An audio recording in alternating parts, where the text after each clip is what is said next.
இப்போ என்னன்னா, ஒரு கஸ்டமர் வீட்ல வந்துட்டு கம்ப்ளைண்ட். ரொம்ப நேரம் ஓடுது. 2 ஹவர்ஸ் மேல வாஷிங் மிஷின் ஓடிக்கிட்டே இருக்குது அப்டின்னாங்க. சரின்னு வந்து பார்த்து ஸ்டார்ட் பண்ணி பார்த்தேன். தண்ணி நல்லாவே விழுந்துச்சு. சரி, ஓகே. தண்ணி வெளிய போதா என்னன்னு செக் பண்ணேன். ஆமா, வெளிய போயிட்டே இருந்துச்சு. அப்போ கண்டிப்பா பெல்லோட தான் ஏதோ ஃபால்ட்டுன்னு சொல்லிட்டு மிஷின் ஆஃப் பண்ணிட்டு பெல்லோ செக் பண்ணலான்னு காட்டினேன். மிஷின் ட்ரம்மெல்லாம் தூக்கி வச்சுட்டேன். பெல்லோவை கழட்டி பார்ப்போம்னு பார்த்தேன். பார்த்தா பெல்லோ ஒரு மாதிரி ஸ்ப்ரிங்கு கட்டான மாதிரி இருந்துச்சு. இருக்கும் ஓப்பன் பண்ணி பார்ப்போம்னு பார்த்தேன். பார்த்தாலே தெரியும் உங்களுக்கு. உள்ள ஃபுல்லாக ஸ்ப்ரிங்கு கட் ஆகி, இந்த ஸ்ப்ரிங்கு கட் ஆச்சுன்னா என்ன ஆகும்னா ஒழுங்காக க்ளோஸ் ஆகாது. தண்ணி அது ஃபுல்லாக க்ளோஸ் ஆனால் தான் தண்ணி நிற்கும், இல்லைன்னா தண்ணி வெளியே போயிடுது. ஸோ அதை ஃபுல்லாக கழட்டிட்டு பெர்லோ போய் வாங்கிட்டு வந்து மாற்றிடலான்னு எல்லாத்தையும் ரிமூவ் பண்ணியாச்சு.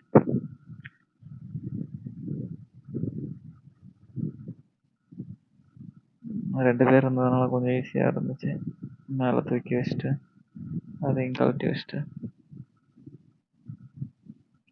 பெல்லோ வாங்கிட்டு வந்து புதுசு வாங்கினது வீடியோவில் அதை மாட்டிட்டேன். நான் மாற்றலாம் இதான் ஈஸியாக தான் இருக்கும். வெளியே எடுத்து வச்சிட்டிங்கன்னா மாட்டுறதுக்கு.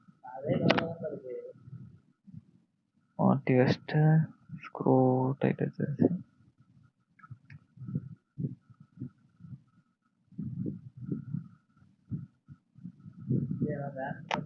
கொஞ்சம் தண்ணி லீக் ஆகக்கூடாதுங்கிறதுக்காக அந்த ஃபெவி பாண்டு வாங்கிட்டு சும்மா லைட்டாக மேலே அப்ளை பண்ணிட்டு அப்படியே வச்சு மாட்டி விட்டேன்.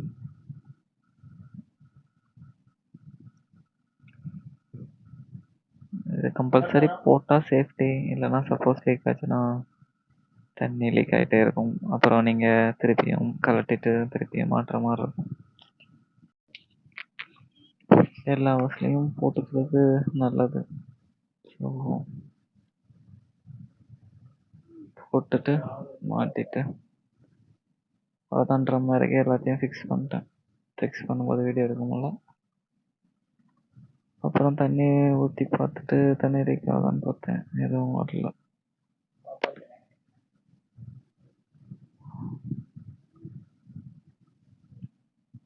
அப்புறம் அவ்வளோதான், இருந்த மாதிரியே வச்சுட்டு ரன் பண்ணி பார்த்தேன். நல்லாவே ரன் ஆச்சு.